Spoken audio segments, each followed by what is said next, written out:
When it comes to affairs, there's a lot of bad Christian counseling. That's my topic today.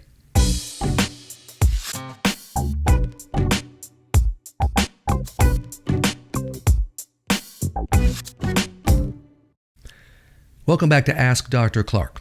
Now, before I answer today's question, I'm going to ask you a question, a very important question. Are you in a marital crisis right now? Do you know someone who's in a marital crisis right now? Well, that's what I do. That's my business. That's my ministry. Go to my website, davideclarkephd.com. You'll find all my resources there. That's Clarke with an E, all my resources. No matter what your marital situation, your marital crisis, I've got a plan of action for you. Now, let's get to today's question. My husband had an affair. The Christian counselor told me the affair was partly my fault. He told me I needed to pursue my husband so he'd be attracted back to me.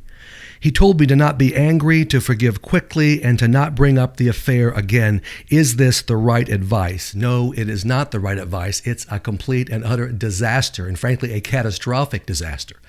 You've just nicely summarized the wrong approach many pastors and Christian counselors take in affair recovery. Let me tell you how I do it, which I'm convinced is how God wants it to be done and the biblical way.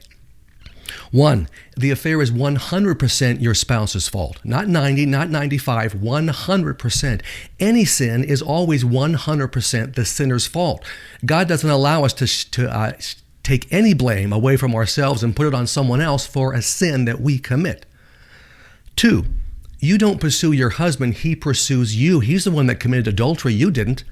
The burden is completely on him, 100% on him, to win back your trust, to help you heal, to beg, to plead, to make the changes, to love on you, all on him. So the Christian counselors, most of them, pastors, have it exactly wrong. 3, of course you're angry, you're furious, you're in a rage, you're supposed to be. Your husband committed adultery, he broke your heart, he broke your vows. I want you to be angry. In fact, if you're not angry, you're not going to heal. You've got to vent your anger whenever you need to, and that will be many times over the course of 3 or 4 months of the initial recovery process. I don't care if it's 3 o'clock in the morning, you roll him over and you vent your anger. He's lucky you're even talking to him.